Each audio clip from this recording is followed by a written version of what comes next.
Party. There were only 6 or so in the last Parliament. Back to the shots outside Buckingham Palace. The crowd's outside, Mr Cameron still inside. I want to formally announce that he is now in an unassailable position in terms of the seats that have returned, but there are 650 seats in the House of Commons, and the Conservatives now hold 325 of them, which means I think it's time to join my colleague Jane Secker at our big wall to talk us through some of the figures. Jane.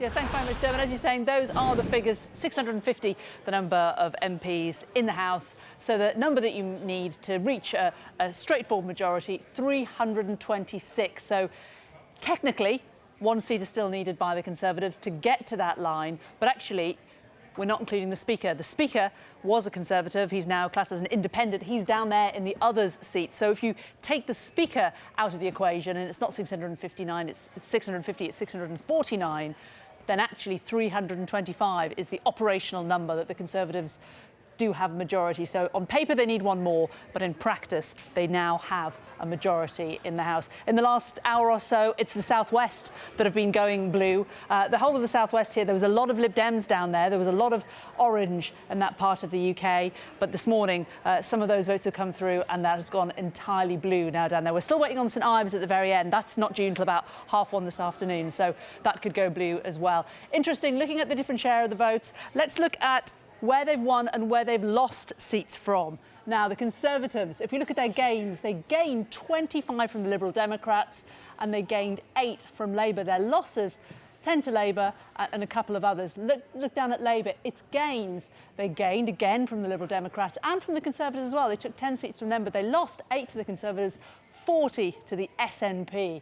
The SNP, let's look down here, 56 seats they've gained. An extraordinary night for them. They had 50 they had 6, I beg your pardon, before the election.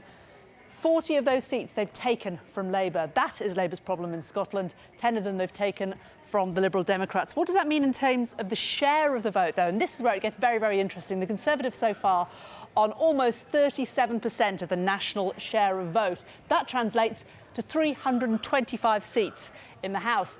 The Labour Party, they're behind them, but not enormously, 30%, but actually, in reality, that translates to almost 100 seats. So Labour only have 230. But look at these 3 hexagons, the SNP at the top, UKIP here, and the Lib Dems here. Well, the Lib Dems, we know how bad a night has been for them, 8 seats, but that's still 8% of the national vote. UKIP, however, have just 1 seat. But they actually got almost 13% of the national vote. They came second in a huge number of constituencies. We've just seen a plane touching down at City Airport. The SNP, 56 seats, but it's actually only a share of 5% of the national vote. So the SNP having extraordinary power, an extraordinary number of MPs, but actually just 5% of the national vote. That's because, of course, if we look at the Scottish constituencies, we've shrunken down all the constituencies to the same size. If we look up at our map there, you can see that Scotland, an enormous geographical area, but when you shrink it down the number of constituencies, a lot of those are rural, a lot of those actually have very, very small numbers in them. There are a couple of other seats. The Lib Dems have retained Orkney and Shetland at the top, Labour's kept Edinburgh South, and the Conservatives have got 1 Scottish seat right at the bottom there. But it's the winning line, and this is what it's all about. This is what we've been following throughout the morning. Technically, the Conservatives need 1 more, but in reality, they now have an overall majority in the House.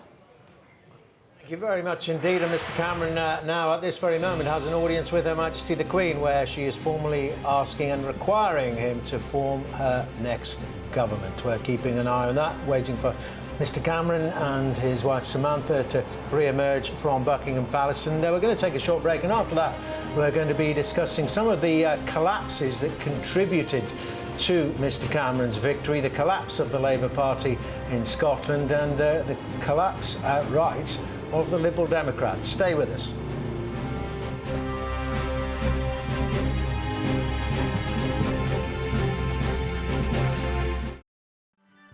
Sky and WWF are working together to help save 1 billion trees in the Amazon. Why not find out what you can do? Your time starts now.